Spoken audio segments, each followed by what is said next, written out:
Eu não sei se vocês vão continuar comendo carne, mas depois dessa pequena amostra, né, eu acredito que a maioria já fica com uma certa... vai pensar 2 vezes antes de comer carne. De qualquer forma, a atividade é uma atividade muito penosa, é uma atividade, como a doutora Eliane trouxe aqui para a gente, uma atividade que traz muitos problemas aos trabalhadores. E, infelizmente, as empresas e os empregadores não têm, apesar desse crescimento, né, um crescimento que vem trazendo aí forte aumento da economia brasileira, né? Então, apesar desse crescimento todo, as empresas não têm investido no trabalho desses seus empregados, em mecanismos que possam controlar e evitar os acidentes de trabalho. Bom, vocês já falaram aqui sobre vários assuntos a respeito de meio ambiente do trabalho, então todos nós já sabemos o que significa, né, o meio ambiente do trabalho, que diz respeito a todas as condições e características que envolvem o ambiente ou o local onde o empregado executa suas atividades. O ambiente do frigorífico é muito específico e, por isso, a ANR ela traz aí diversas caracterizações e muito detalhada, de forma muito detalhada, como as empresas devem obedecer esses requisitos. Antes de mais nada, eu gostaria de mostrar para vocês um levantamento que foi feito sobre a atividade frigorífica no Brasil, e eu busquei aqui informações do IBGE, em especial da Zona Oeste, tá, do Mato Grosso, para trazer algumas informações que talvez sejam interessantes. A respeito do aumento, né, da atividade frigorífica e do abate de reses e preparação dos produtos de carne, é interessante a gente observar que, em 2006, nós tínhamos, de acordo com o IBGE, apenas 81.374 estabelecimentos agropecuários, sendo que 19 milhões... com um efetivo de 19 milhões de cabeças de gado. Essas cabeças de gado, até 2009, elas aumentaram lá na Zona Oeste para 24 milhões e 370 mil cabeças de gado bovino. Então, a gente vê que este comércio, né, e essa produção, ela vem crescendo muito. O governo também tem investido nesse tipo de atividade, né, porque interessa para o Brasil a exportação. E, com isso, tem incentivado o crédito para as empresas, né, que trabalham nesse tipo de atividade, além da isenção tributária, principalmente relativa às contribuições de PIS e COFINS. Também o número de trabalhadores vem aumentando muito na mesma medida. A atividade, por exemplo, do abate de reses, exceto suínos, hoje, né, traz aí aproximadamente 115 mil trabalhadores. O abate de suínos, aves e outros pequenos animais, 230 mil trabalhadores. E na fabricação de produtos de carne, 48 mil trabalhadores. Isso dá um total de quase 400 mil pessoas que trabalham nesse ramo, no setor de frigoríficos. Além disso, o setor de frigoríficos ele é também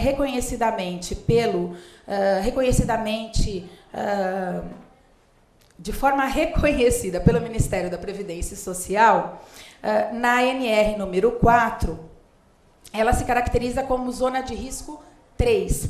Isso significa que o risco do trabalho é muito alto, né? Então, a atividade em si, ela pode gerar, como já foi dito, muitos danos.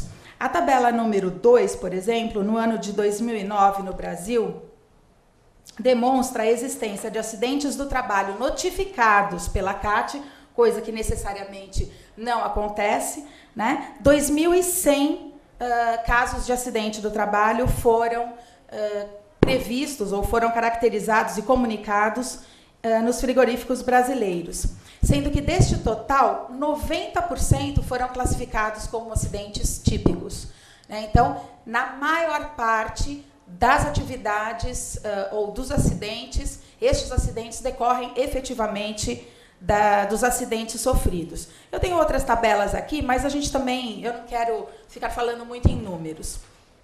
O interessante é só a gente observar que a atividade dos frigoríficos ela é especialíssima, por isso ela tem uma ANR que é recente. Né? A gente tem que contar, a sociedade em geral tem que contar obrigatoriamente com o trabalho do Ministério Público do Trabalho e também das delegacias ou das superintendências regionais do trabalho, que devem fiscalizar esse tipo de atividade e, com isso, evitar que os danos e os acidentes ocorram.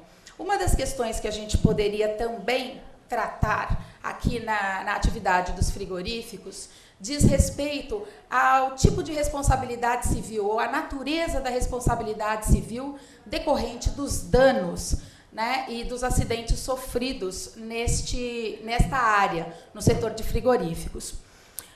Muitos doutrinadores, quando falam em acidentes do trabalho, fundamentam que a natureza jurídica da responsabilidade civil deve ser a subjetiva, ou seja, depende da comprovação de dolo ou culpa. Ou seja, eu preciso que o empregador demonstre, ou melhor, que o empregado, que é a vítima, demonstre dolo ou culpa do empregador para que eu seja beneficiado com uma indenização. A atividade dos frigoríficos, ela vem sendo caracterizada em várias decisões jurisprudenciais, em várias decisões, e até aumentando muito, né, a jurisprudência, como um acidente de trabalho de natureza objetiva, ou seja, a responsabilidade civil é objetiva. Neste caso, eu não precisaria da prova da culpa, nem do dolo, né? Eu precisaria apenas demonstrar o dano e o nexo causal. Com isso, eu tenho uma facilidade muito maior de garantir a indenização a esses trabalhadores. O problema é que, normalmente, nós sabemos que a Justiça do Trabalho, que vem cuidando desse tipo de atividade, ela recebe apenas ações após a ocorrência dos danos, né? E, normalmente, também quando o empregado já perdeu o emprego. A gente costuma brincar que a Justiça do Trabalho é a justiça dos desempregados e não dos efetivamente trabalhadores.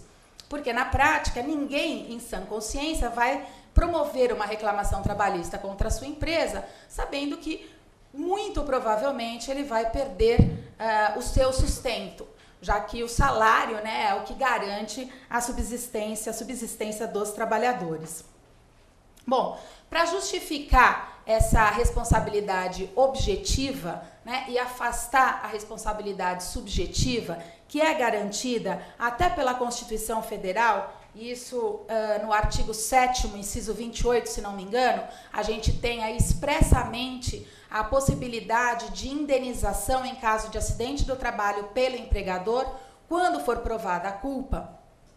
A justificativa que nós podemos dar é, primeiro, que o meio ambiente do trabalho é garantido pela Constituição Federal, e vocês já devem também ter visto bastante isso, como uma responsabilidade objetiva, né? Então, os danos ao meio ambiente, eles têm uma natureza jurídica de responsabilidade civil objetiva. Não precisam da demonstração da culpa. Além disso, a propriedade, ela tem uma função social.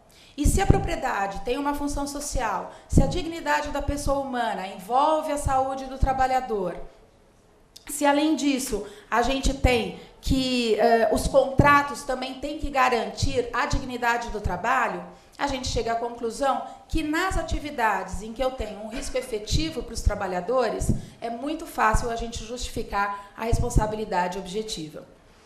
Pelo que a gente viu, de fato, a responsabilidade é séria, e aí veio essa norma regulamentar que trata justamente das características que devem existir para garantir a segurança e a saúde no trabalho, nas atividades de abate, especialmente, e processamento de carnes. Né? O primeiro item que a norma regulamentar trata diz respeito ao mobiliário. E o mobiliário, obviamente, ele deve estar adaptado tanto à posição do empregado quando ele está de pé, quando a posição quando ele estiver sentado. Então, eu tenho que ter um mobiliário com alternância de posições. Além disso, é óbvio que o mobiliário também tem que ser em número suficiente aos trabalhadores. Não adianta eu ter poucos locais de trabalho e agrupar todos os trabalhadores sem que eles tenham um espaço para se movimentar. Esses mobiliários também devem garantir boa postura para os empregados em espaço suficiente e também devem ser de fácil manuseio. Além disso, os pisos devem ser adaptados, né, para evitar as derrapagens, né, eles devem ser antiderrapantes. Além disso, devem garantir o escoamento de água, em especial o sangue também que deve sair daquele local. Além disso, nós temos ainda a obrigatoriedade de limpeza e higienização completa garantida pelo empregador. Com relação às câmaras frias, o que nós temos aqui é que as portas, por exemplo, das câmaras frias devem ser possíveis de abertura, tanto por dentro quanto por fora, né, para que o empregado não fique preso, obviamente, dentro de uma câmara fria. Além disso, a abertura deve ser fácil, deve ser simples. E, em caso de emergência, deve ser garantido ainda dentro da câmara fria não só um sistema de comunicação, como também a possibilidade de um alarme, né, para que o empregado consiga se comunicar com as pessoas que estejam fora das câmaras frias. Nas câmaras frias em que existir uma temperatura igual ou inferior a menos 18 graus, também é obrigatória a apresentação clara e específica para os empregados do máximo de tempo que eles podem permanecer no local. Quanto ao manuseio de produtos, a gente tem que essas atividades devem garantir que o trabalhador não exerça uma força muscular excessiva. A norma regulamentar não fala do que é o excessivo, né? Mas é óbvio que a prática aí de 12 cortes, né, por mais 12 cortes por coxinha, né, por coxa. Na verdade, 18 movimentos, são para cada 4 coxas. 12. Não, são 18 movimentos para cada coxa. Então, multiplica coxa, 18 por 4. Vai dar aí, mais de 70. De 70 movimentos no minuto. Então, é muita coisa. Isso se caracterizaria, é óbvio, como uma atividade ou um uso de força muscular excessiva. Em função disso, o que garante a norma regulamentar? Primeiro, o uso de técnicas para evitar esse esforço. E aí, óbvio, equipamentos que permitam, né, o transporte dessas carnes sem que exista a necessidade do empregado carregá-las. Como se não bastasse, em razão da atividade ser muito pesada e trazer aí esforços também repetitivos, a norma regulamentar estabelece a alternância dessas atividades. Então, os empregados não podem ficar sempre no mesmo setor da empresa. Se eles estão só no abatimento, eles têm que passar para outro setor de recepção ou qualquer outro que permita que as atividades se modifiquem.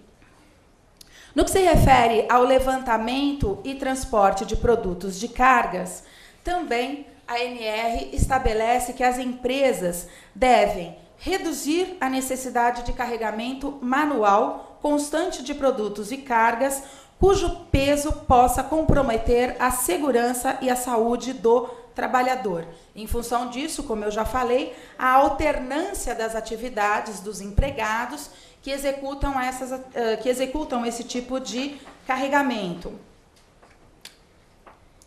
E, mais uma vez, quando se tratar de produtos considerados pesados, eles devem garantir, os empregadores, que os pisos e as passagens sejam desobstruídos e com espaços razoáveis para que essa carne possa passar rapidamente e sem grandes esforços para o trabalhador. Eles não falam em peso, a norma regulamentar, mas falam em tamanho da peça. E, por exemplo, é vedado o levantamento não eventual de cargas quando a distância de alcance horizontal da pega for superior a 60 centímetros em relação ao corpo. Então, quando o tamanho da carne for superior a 60 centímetros, a gente não pode ter o levantamento desse tipo de atividade, desse tipo de carga. Para evitar, mais uma vez, esforços contínuos, prolongados do trabalhador, também devem ser tomadas medidas técnicas, administrativas e organizacionais. Então, a empresa deve gerir de forma organizada os produtos. Então, devem ter uma forma lógica de processamento para evitar também grandes esforços. No que se refere à atividade de descarga de animais, este é proibido quando se tratar de trabalho isolado. Então, eu preciso ter mais de um trabalhador para descarga de animais de grande porte. Nas áreas de recepção e descarga de animais, também devem permanecer somente trabalhadores devidamente informados e treinados. Isso a ANR fala o tempo todo, a respeito da informação e do treinamento. Ela estabelece, por exemplo, que no momento em que o empregado é contratado, ele deve ter um treinamento de, no mínimo, 4 horas. No momento da admissão, ele deve ter um treinamento de, no mínimo, 4 horas. E, de forma anual, ele deve ter um treinamento também de, no mínimo, 2 horas. Tudo isso para evitar que ele se machuque, para evitar a existência de acidentes do trabalho. Também é fundamental, e ela repete isso, a ANR, em vários momentos, que o empregado tenha conhecimento de todas as doenças que ele pode adquirir em função do exercício dessas atividades.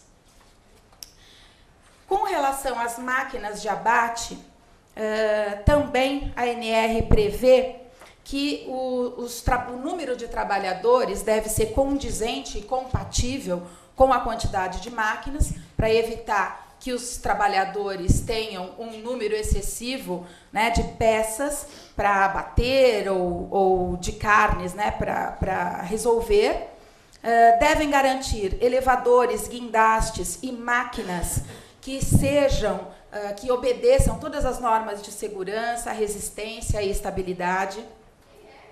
No caso das atividades de manutenção e higienização das máquinas, também eles devem garantir aí que sejam realizadas por mais de um trabalhador, nunca por um trabalhador só. Nos locais fechados e sem ventilação, por exemplo, é proibida a utilização de máquinas e equipamentos movidos a combustão interna, salvo aqueles providos de neutralizadores. Com relação a equipamentos e ferramentas elétricas, mais uma vez, estas devem estar com as fiações e os cabos submetidos a revisões periódicas, e os fios devem estar devidamente aterrados, né? As medidas preventivas de afiação de todas as ferramentas e equipamentos também devem ocorrer, além de, mais uma vez, treinamento e orientação.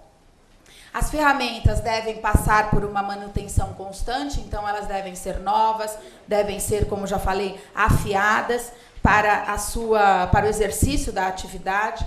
Como eles trabalham com facas nesse tipo de atividade, a reposição deve ser frequente e também deve existir um espaço adequado para que ele não machuque o colega ao lado.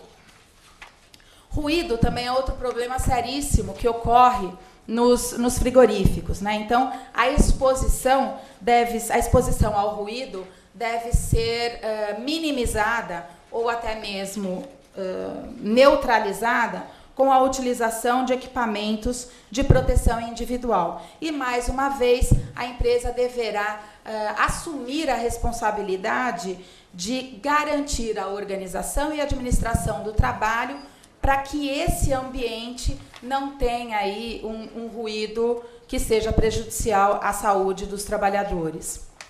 Com relação ao ar, e aí a climatização artificial, né, e a gente começa a falar de assuntos de frio e quente, né, da saída desses trabalhadores, a limpeza dos componentes do sistema de climatização é fundamental, deve ser frequente, deve ser feita uma verificação periódica e das condições físicas dos filtros que mantêm esse sistema de ventilação, a fim de que exista também uma adequada renovação do ar, né, do local onde os empregados executam as atividades.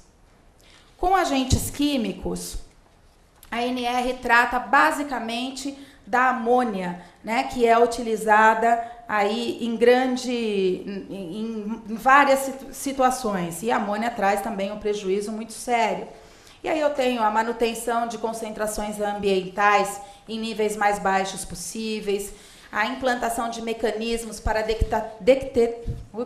detecção precoce de vazamentos, instalação de painel de controle do sistema de refrigeração, de chuveiros de segurança, lava-óleos, manutenção de saídas de emergência, sistemas apropriados de prevenção e combate a incêndios, manutenção das instalações elétricas, sinalização, também ela prevê, né, para que os empregados conheçam onde estão os riscos, né, e os perigos. Deve ainda a empresa ter um plano de emergência, né, ela deve prever esse plano de emergência e como solucionar em caso do acontecimento de um acidente maior. Com relação aos agentes biológicos também, garantir a limpeza sempre, o fornecimento de equipamentos de proteção individual e, mais uma vez, treinamento e informação dos trabalhadores. É interessante também que, em função da exposição de alguns empregados ao contato direto com excrementos, vísceras e resíduos da carne, a empresa deve utilizar todas as técnicas para eliminar ou ainda reduzir esse contato direto, né, que também acontece com muita frequência. Com relação ao conforto térmico, aí a gente tem várias questões que devem ser observadas, como o controle da temperatura, que não pode variar, né, a velocidade do ar e a umidade. Então, se existe um ar refrigerado, ele não pode ficar focalizado diretamente ao empregador, ele tem que ser distribuído de forma igual dentro do local de trabalho. A manutenção constante de equipamentos, por óbvio. Acesso fácil e irrestrito à água fresca, né? Os empregados têm que ter essa possibilidade de beber água, uso de EPI e vestimentas de trabalho também compatíveis com a temperatura do local e a atividade desenvolvida.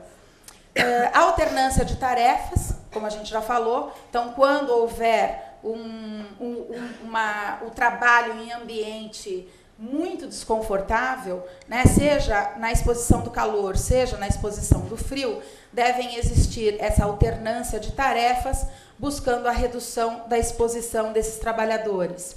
No caso do aquecimento das mãos, se os empregados trabalham com as mãos diretamente manuseando produtos gelados, congelados ou em locais muito frios, as empresas devem garantir que o aquecimento, sistemas de aquecimentos para as mãos sejam colocados em locais de fácil acesso, né, próximo aonde eles possam fruir as pausas e também próximo aos sanitários. Quer dizer, seria muito bonito se conseguisse tudo isso, mas eu vou falar mais algumas coisas que são interessantes. Ainda para evitar e para minimizar as correntes, né, deve ser uma ventilação, que eu já falei. Com relação às vestimentas, olha que interessante. Quando o trabalhador executar também as suas atividades em locais muito frios, as empresas devem garantir diariamente meias limpas e higienizadas para cada um dos trabalhadores. Luvas devem ser compatíveis com relação ao tamanho e à natureza da atividade. Se o empregado estiver frequentemente com as mãos molhadas, né, se ele ficar trabalhando sempre com as mãos molhadas, também deve ser efetuado um rodízio com outras tarefas. As vestimentas de trabalho, elas devem ser compatíveis com o local, já falei, substituídas quando necessário e trocadas diariamente, sendo sua utilização de responsabilidade, ou melhor, sua higienização de responsabilidade do empregador. Então, sempre o empregado terá o direito a ter a vestimenta completa, as meias limpas e a vestimenta também higienizada para o exercício das suas atividades. Com relação ao tempo de trabalho, a gente sabe que a própria CLT, ela já fala no artigo 253 da necessidade da paralisação das atividades. A gente tem vários intervalos que são concedidos aos empregados. O intervalo interjornada, que é o intervalo para descanso e alimentação, no mínimo de 1 hora até 2. O intervalo interjornada, que deve ocorrer entre cada jornada de trabalho, então eu devo ter 11 horas de descanso entre uma jornada e outra de trabalho, além dos descansos semanais, né?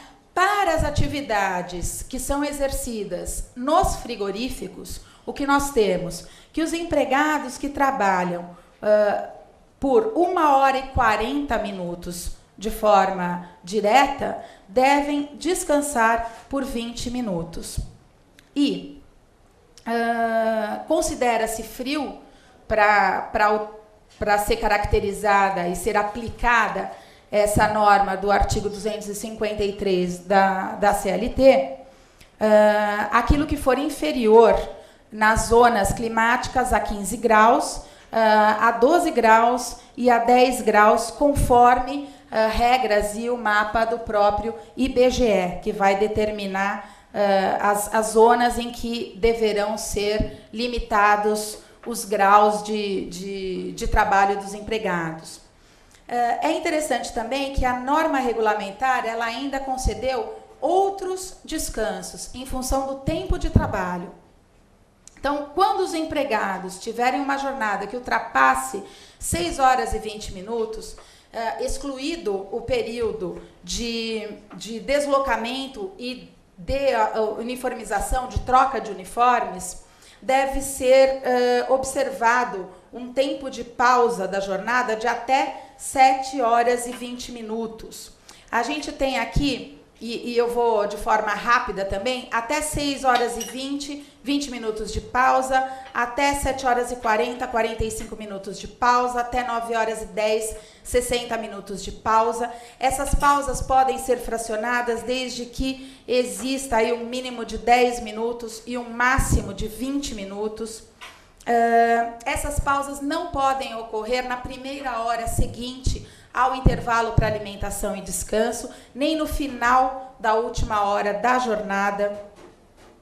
As pausas que estão garantidas aqui em função do tempo de trabalho, elas não são cumuladas com as pausas previstas ou com a pausa prevista no artigo 253 e, obviamente, o que diferencia dos demais intervalos que o empregado tem, que são os intervalos de alimentação, o intervalo interjornada, né, é que essas pausas são caracterizadas como tempo de trabalho.